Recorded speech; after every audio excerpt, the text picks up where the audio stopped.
There we go. Hello.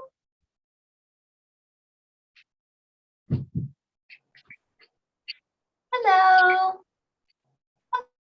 Hi, who's this? Hi, I'm B Hope. I'm one of the co-hosts for the Comic Con. How are you doing? I'm pretty good. How are you? B Hope. I'm good. So, how are you doing? Can you hear me? Yes, I can hear you just fine. I'm having a great day. Wonderful. I'm so happy you got to be here for the Collaboration Comic Con. And so, would you just tell us a little bit about yourself and what you like to do? All right. Well, I'm Barry Campbell, and many years ago, I was employed by the United States Navy as Director of Operations for the Arctic Submarine Laboratory in San Diego. And because of that pretty exciting job, I got to go a lot of places and see a lot of things. I was also a huge Stargate fan. Now you can stop me whenever I start rambling, okay? No, I'm a huge Um, Stargate I fan went too. to a So. convention. All right. I went to a convention in Anaheim, California, hour and a half north of where I lived, and it was just a great experience. I love meeting the fans. I got a few autographs, met some celebrities, just a terrific time. And at the end of the convention, they announced that the next year's convention was going to be in Vancouver, and they were going to have a set tour. And I decided I had to be there. So got my tickets, and next year went up to Vancouver. Now, a little backstory, with my job with the Navy, I spent many months on floating ice stations out in the Arctic Ocean. I also spent months going to the Arctic on nuclear submarines. So I had many pictures of myself standing next to a nuclear submarine surfaced through the ice in the Arctic. So being the clever guy that I am, I printed up some 8x10 pictures of myself standing next to nuclear submarines in the Arctic and autographed them. And then when I stood in line and got a celebrity's autograph, I gave them an autographed picture of me, Oh, just to that's kind of cool. be remembered. Excuse me. One of the people, I'll keep this as short as possible. I could do this for an hour. Oh, that's One of the wonderful. people I met in Vancouver was John Smith, who was the executive producer. He was at a table signing autographs, and on the left of him was Martin Wood, and on the right was Andy Makita. And I tend to gravitate toward the guy in charge, so I walked up to the middle of the table in front of John Smith. I gave each of them one of my autographed pictures as I passed around a picture for them to autograph. And John Smith, being the nice fellow that he is, said, "Well, what's this?" And I said, "Well, that's what I do for a living, go to the Arctic on nuclear submarines and go to the North Pole." And John said, "Well, you know, I've been trying to get to the North Pole for years, trying to go up on one of those Russian icebreaker tourist tours and stuff like that. Do you think you could get me to the North Pole?" Well, he was just being, chatty. And I said, "Well, Mr. Smith, I don't think I could get you to the North Pole, but I might be able to get you to an ice camp a few hundred miles south of the North Pole." Well, his eyes lit up. He reached in his wallet and gave me an old crumpled up business card and said, "Now, Barry, if you're serious about that, you give me a call." Well, the truth is, I was to be the officer in charge of the ice camp, as I had been before, but it's a little above my pay grade to decide who actually goes to the camp. Once everybody gets there, I run it, but building up the camp is somebody else's job. So I came back to my office in San Diego and talked to my boss, and told him who I'd met and where I'd been. Now, my boss is a good friend of mine, worked with him for 15 years. He's a sci-fi fan, but he really wasn't a Stargate fan, but he knew of the show. And he said, "Well, I said, what do you think about getting a half a dozen people from the Stargate production company up for a day, just to have them come up, spend the night, give them some experience, show them a submarine maybe, and then let them go home?" And he said, "Well, that sounds like a boondoggle. But I'll tell you what, if we could get them to agree to bring some of the on-screen talent and then if we have a submarine surface, if they would agree to go out to the submarine, take some pictures, sign some autographs, it would be good for the crew. And that way we could say, well, it's crew morale that we're servicing here. So it's okay to have these people come up there. So I said, well, you know, I'll try to contact him and see if they would be willing or wanting to do something like that. So I got back to my office and I composed this glorious email. It was just one of the best emails I'd ever written. And I pressed send and so proud of myself. And about 15 seconds later, I get the bing on my computer, which says that the email address is invalid. And I said, well, that darn guy gave me an old email address. But I looked at the card and noticed that there was not just an email address on the card, there was a phone number. And not being a shy fellow, I picked up the phone and dialed. Ring, ring, ring. Stargate, can I help you? Yes. Yes, ma'am. This is Barry Campbell. I met Mr. John Smith at a convention a couple of weeks ago, and I wonder if I could reach him at this number. And the secretary, a gorgeous lady, I met her many times after that, says, well, yes, Mr. Campbell, Mr. Smith is available at this number, but he's not here right now. He's down on set. Oh, I said, okay, well, okay. When could I call him back? Well, I'm not sure. An hour, maybe 2 hours, something like that. You know, she's covering for him. She's his shield. And I said, well, you know, could I just leave my name and number, and then if he gets back up to the office, he could maybe call me back. Now, I'm a guy that John Smith met at a convention. Okay, so she says, well, Mr. Smith doesn't usually do that, but I'll take your name and number just in case. So I gave her my name and number and hung up. About 25 seconds later, ring, ring, ring. Hello, Barry, this is John Smith calling. He was in his office all the time. So we began chatting. I told him about the proposal to bring up a half a dozen folks, some on-screen talent. And he said, yes. He said, I would love to do that. That sounds wonderful. So this was 2 years before the ice camp was to be happening. Later on, and I'll try to cut this short, my boss was watching a TV show called E-Ring at the time. E-Ring was about the Pentagon. And in the Pentagon, all the U.S. Military services are represented. Navy, Air Force, Marine Corps, Coast Guard, all that. So he calls me into his office. And he says, Barry, this Stargate thing, I watched a couple episodes. It looks like it's run by the Air Force. I said, yeah, it's supposed to be Special Forces in Cheyenne Mountain, and the Air Force is taking care of it. He says, you think they would like to get the Navy involved in it? I said, well, what do you mean? He said, well, what do you think about asking them if they'd like to come up and actually film, maybe from the outside of the submarine? I don't think we could get them onto the submarine because they're Canadians after all, but maybe they would like to film and do some shooting up there. And so we sat and chatted, and I said, well, you know, I've been up to Bridge Studios, and I realized that whenever they go on location, even if it's a half a mile from Bridge Studios, they take maybe 15 trucks, semi-trucks full of gear and 75 people. And I'm not sure they could come down to the skeleton crew that we need them to come down to in order to actually film at our ice camp. We're very limited on space, cargo. We're 200 miles from shore on a floating piece of ice in the middle of the Arctic Ocean.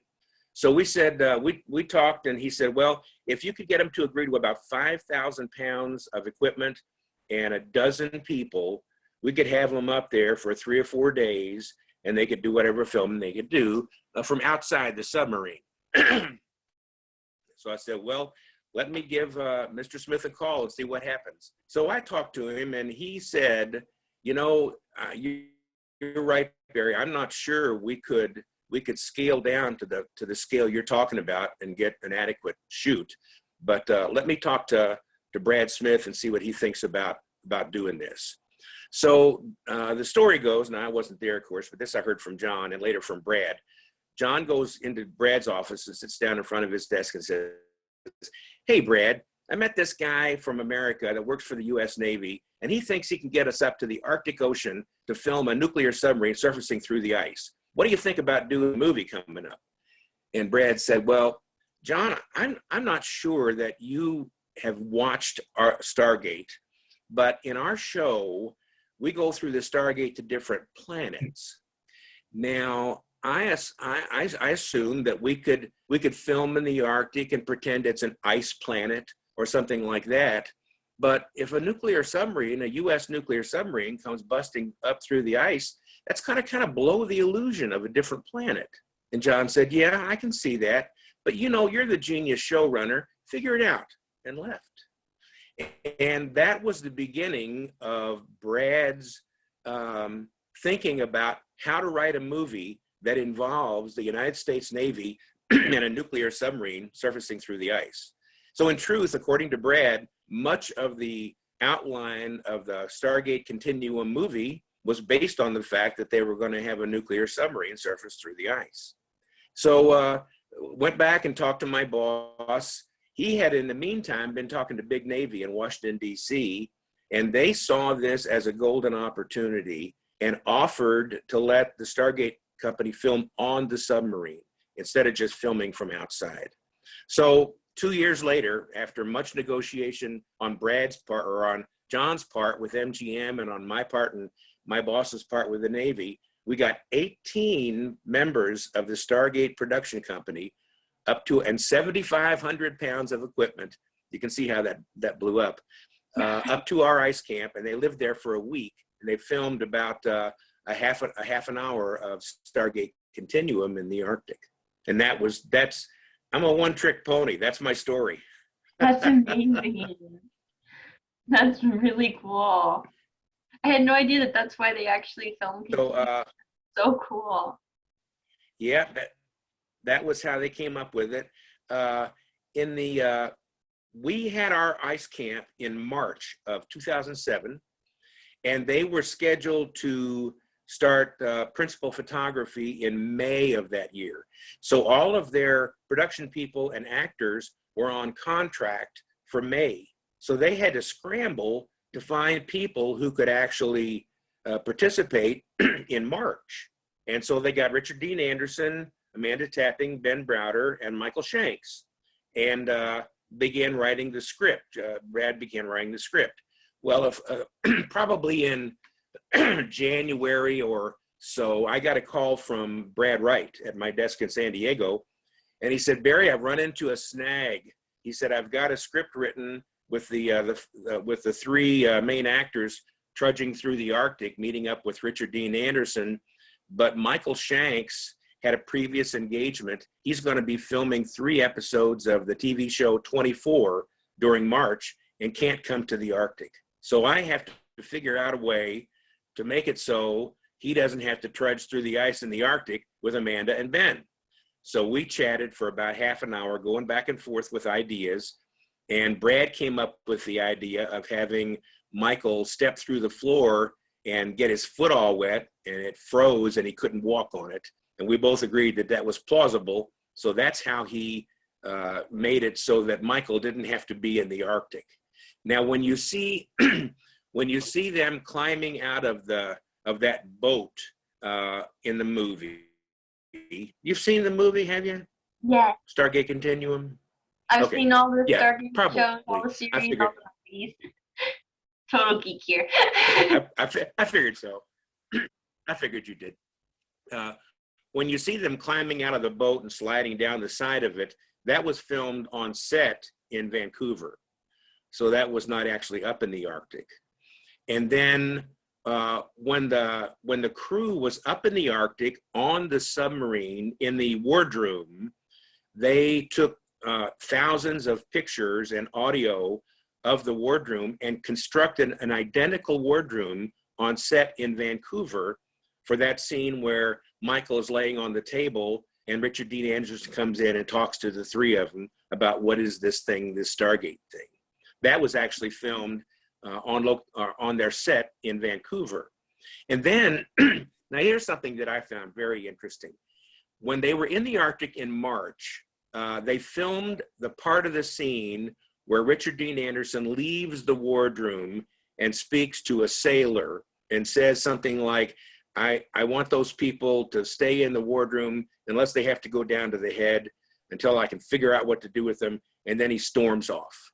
That was actually filmed on the submarine in the Arctic in March. Well, 2 months later, they filmed the part where he opens the door and leaves the wardroom in Vancouver. And it's seamless. His attitude is identical. You couldn't tell it wasn't just seconds after instead of being months before. It was the most amazing thing to me I ever saw. Yeah, that's amazing. That's really cool. I had no idea that there's that big of a So, difference. yeah, he's really good. Richard Dean Anderson is really good. He's a good actor. Yeah. Are you want to hear some more about filming in the Arctic? Yeah, I'd love that. Okay. Now, let me tell you, this is some of the stories. I have a few stories about filming in the Arctic. In the scene that I shot, I was on top of the sail of the submarine, the big conning tower part. Excuse me. And Richard Dean Anderson, Amanda Tapping, Ben Browder come walking up, and Martin Wood and another extra come walking up, and Richard, wants to get on the submarine because we're his ride. And so I'm on the top of the submarine shouting lines to Richard Dean Anderson, who's shouting lines back to me. When we actually did that scene, Richard had not arrived at the ice camp yet. So Grizz also, I think one of the prop master was actually shouting Richard's lines to me while I was shouting my lines to him. And then the reverse shot of Richard shouting his lines. When they shot that, I was standing behind the camera on the ice shouting my lines to him while he was shouting his to me. And that was a totally different day, like 3 days later. Now, when we did my part up on the sail, Martin Wood, the director, was standing on the ice with the captain of the boat and the chief of the boat, the senior enlisted man on the boat.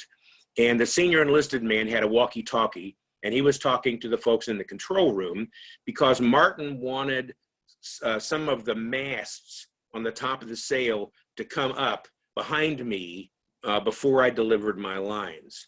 So he was going to tell the chief of the boat to raise the mast, and I was to look around and watch the mast start coming up, and then action Barry, and I was to deliver my lines. So he says, okay, Martin Wood says, okay, raise the mast. And the chief makes it happen. It's okay, action Barry, and I did my lines. And we did it twice. And after it was over, and Martin was satisfied that I hadn't screwed it up too bad, the captain said, now, Mr. Wood, the captain is the only person who's really allowed to order their masts to be raised.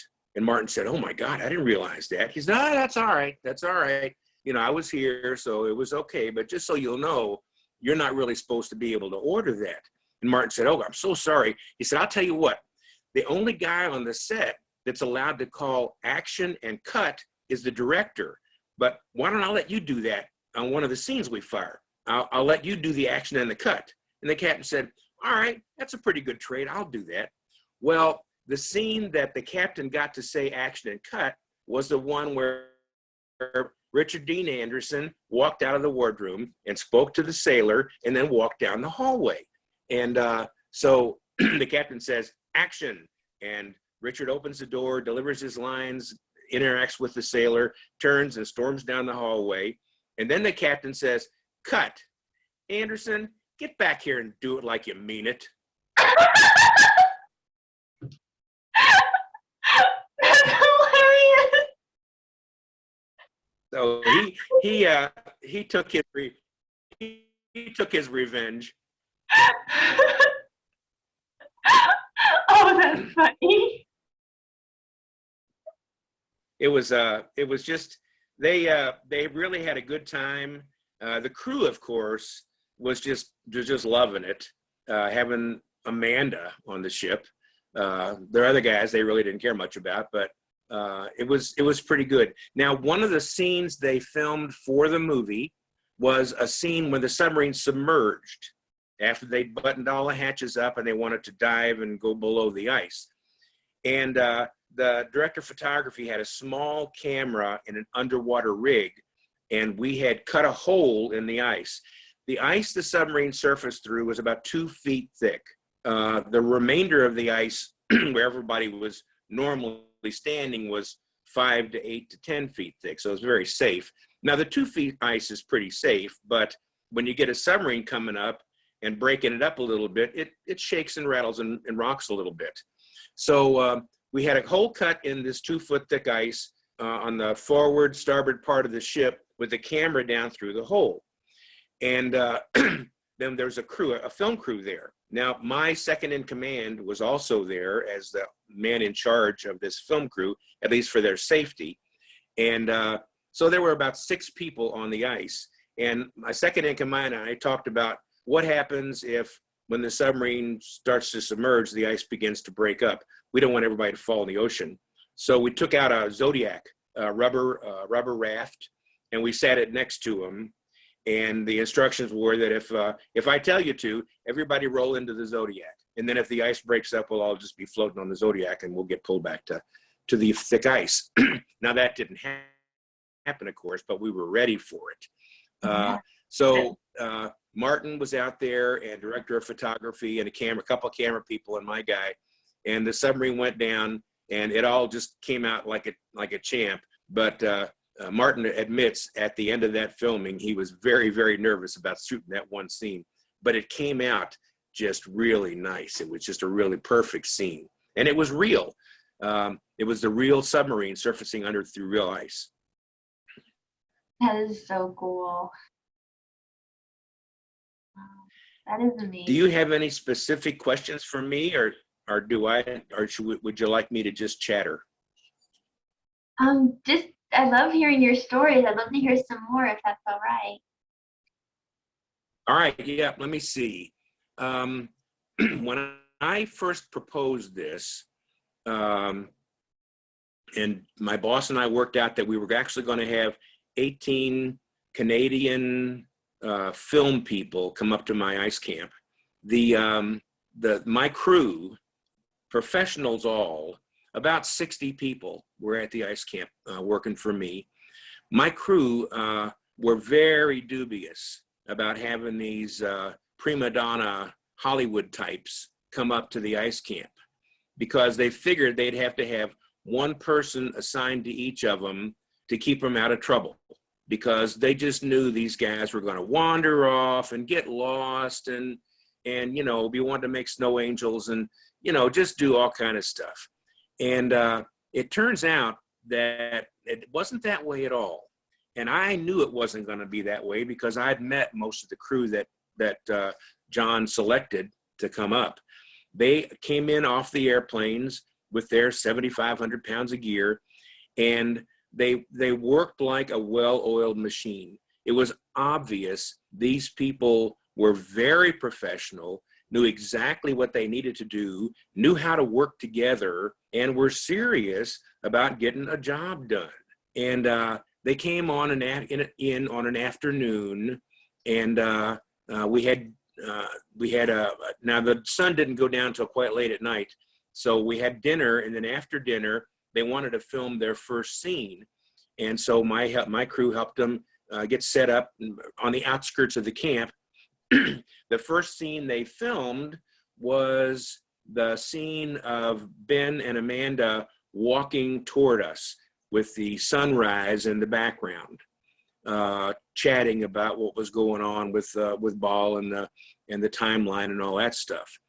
And the camera was actually in the camp, and they had actually walked out a quarter of a mile from the camp or so, and then turned around and walked back toward the camera in the camp. So the camera was set up right near all the huts and where everybody could stand around and watch them film. There was no mic on the actors. They put that sound in later, but they did it a couple of times. And it turns out that sunrise that they were walking from, because they did this after dinner that night. So the Um, sunrise is the actually uh, sunset. the next morning, yeah, yeah, the sunrise. They were walking in from. Remember, they got out of the boat at night, and then as the sun came up, they were walking. They're making their first walk. That was actually a sunset because we Oh, did that's that after crazy. dinner one evening. Uh, the next morning at breakfast, a bunch of my crew came to me. And I looked around the breakfast. We had a big hall, sat about 40 people, a big Quonset hut style tent where we had our meals. And all the tables, there were a mixture of people at all the tables. My people weren't all sitting together, and the Stargate people weren't all sitting together. They were all mixed together. And several of my people came to me and said, Mr. Campbell, we just like to apologize. These guys are awesome. They're going to fit in with this camp just fine. No worries. So it was obvious. They really quickly got themselves into the camp structure. Now, at the camp, we have 3 cooks that cook us 3 full meals a day with the attempt to get at least 5,000 calories per day into every person. Because you burn a lot of that off just keeping warm. The Yeah. average temperature at the camp is about 40 below zero. So the food is amazing. I mean, the cooks are wonderful. It's all propane cooking things like you'd find in a camper, but lots of it. And they made just some wonderful meals. But one of the rules at the ice camp is that cooks don't wash dishes. It's important to keep the cooks happy. So the cooks cook, they dirty the dishes, but the rest of the staff takes turns cleaning up after them. So we had a big whiteboard with slots on it that you could put your name on it and volunteer to clean up after breakfast, after lunch, and after dinner. And it goes out for about a week or 10 days. And and I had told the Stargate people that we would expect help around the camp from them because it's not a free lunch, you know. And they all knew that they were going to volunteer to do dishes. Well, when they got there, all the slots on the board were full. There were no places for them to put their names to do dishes. So they went up and started erasing people's names and putting their own names in because they were, by God, going to help do the dishes. So that's the kind of crew that John Smith selected to bring up there. Amanda was in there doing dishes. Ben was in there doing dishes. I don't think Richard ever did dishes, but he might have. He might have slipped in there one night. But that's the kind of people we had. Wow. One other pretty cool thing. There was a scene in the movie taken from the air of Ben and Amanda walking desolately across this expanse of ice. Yeah, I And remember that. Really cool shot. Martin wanted to. It was a good shot. Martin wanted to use a helicopter, and he said to me after they were all done, you know, Barry, this is the first time I've ever gone on a shoot, and I got just whatever I wanted. I just said, hey, Barry, can I have a helicopter? And you said yes. I didn't have to negotiate. I didn't have to bargain. I didn't have to plead. You just said yes. It was the most amazing thing I ever saw. So their crew got a camera hooked up to this helicopter with the help of the helicopter crew. And they went up to shoot this scene from the helicopter out the side door. And the director of photography was going to be the cameraman, and his first cameraman was going to be his assistant. And sitting next to the director of photography was John Smith, and he was on a radio with Martin, who was down on the ice. And I was sitting across from John, next to the camera assistant on a radio talking to the pilots. And so my second in command took Ben and Amanda out away from the camp about half a mile and dumped them off. Now, before we took them out there, the helicopter made a sweep of the entire area to ensure there were no polar bears in the vicinity, because we didn't want to put them out, you know, by themselves and have them in harm's way. So we did the safety sweep first. dropped them off by snowmobile about a half a mile from the camp. And then my second brought the snowmobile back. And their job was just to walk across the ice while we flew over them several times filming. Well, it was a huge expanse of ice. The ice field we were on was a mile in diameter, and nothing but ice and sky, all you could see. So the helicopter pilots kept a good eye on where the Amanda and Ben were, but looking through the viewfinder of the cameraman was having a difficult time picking them up. So on our first pass, he didn't even locate them till we were practically over them. So that wasn't a very good shot. So he and I discussed how we could do it better. And I chatted with the pilots on the radio to say, the next time you come up, make sure you just keep them about 10 degrees off the right-hand side of the airplane so that my cameraman will know where to look for them. So on the second pass, much better. He was able to pick them up much quicker, but it still wasn't a very good shot. So we came around for a third pass. Now, by this time, Ben and Amanda had been walking around on the ice for 15 minutes, just walking, and they were getting bored. So we came up for the third pass.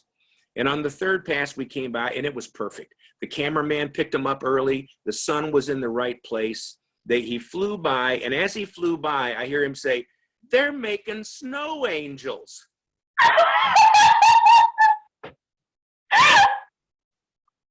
Oh no! They got bored. So they had a radio under their costume.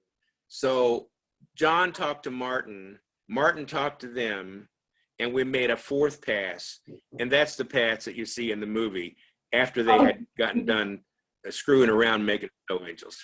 That's hilarious. I wish they had the snow angels in the outtakes. I would have paid to see that. Yeah, that's right. That would have been a good one. I don't know where those outtakes went. I'll bet you Bruce will those.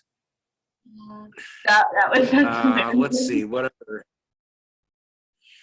We had one day, now the day we filmed the meetup between Ben and Amanda and Richard Dean Anderson was a very bad day on the ice, weather-wise. In the Arctic, you don't get what are called blizzards. You don't really get weather. It doesn't snow. It doesn't rain. It's just it's a desert. But you get wind now and then from low pressure, high pressure cells. And this day we had a lot of wind. Now that's not a big deal, except that the snow on top of the ice gets all blown around by the wind, and it creates whiteout situations where you just can't see anything.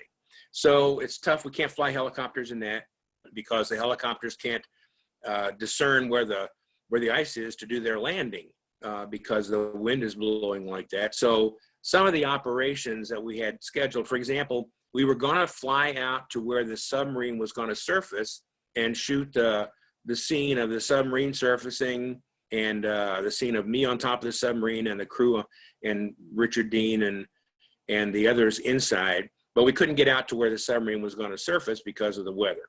So we decided to shoot some other scene, and that was a scene of Ben and Amanda meeting up with Rick Anderson. And so my second went out with Martin Wood and the director of photography, and they went out to try to find a place accessible by snowmobile where we could shoot these scenes. And it turned out to be just a wonderful day to shoot because it really looked like the Arctic. The wind was blowing and there was snow all around. And so it was a good looking scene, but it was cold. And with that wind, it was even colder. And we took them, they went out about 3/4 of a mile. And it was all done by snowmobiles because we couldn't use the helicopters. And John Smith, who of course lives up in Canada, where it snows, I hear, came to me and said, "Barry, I'd like to help. Could I just drive one of the snowmobiles, taking stuff back and forth from the camp to the site?" he said, I have a couple snowmobiles of my own. I know how to ride them. He said, I'm even a member of the transportation union. So he said, if it's okay with you, I'd like to drive one of the snowmobiles. And generally speaking, we wouldn't have guests driving our snowmobiles, but we made an exception. So John was one of the haulers doing the snowmobiles that day. He was loving life.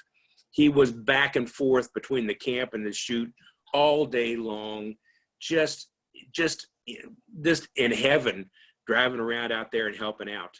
I didn't get a chance to go out to that shoot. One of the only regrets I have about that incident, it was a wonderful experience for me, having those guys out at my ice camp and being able to help out and being able to be in the movie. I mean, geez, that was in 2007 we shot that, and I have been milking that for 13 years. I mean, here I am, 13 years later, my 15 seconds of fame has just.